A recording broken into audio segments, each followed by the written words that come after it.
तो ये है आप सबके लिए एक क्विक टिप।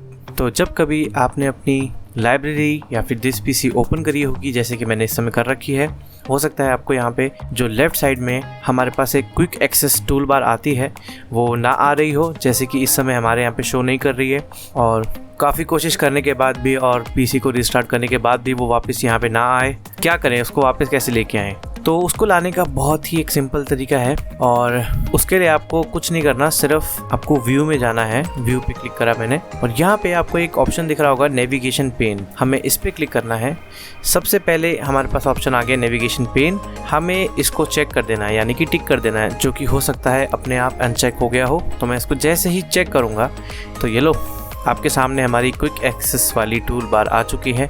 यहाँ से हम लोग अपनी चीज़ें अब एक्सेस कर सकते हैं वापस से। और इतना सिंपल था इसको करना। कई बार होता है कि हमें नहीं पता होती ये चीज़ और हम परेशान हो जाते हैं कि कहाँ चलेगी वो चीज़। तो बस इतना ही था आज की वीडियो के लिए। आई होप आप लोगों को ये वीडियो पसंद आई हो। Thanks for watching.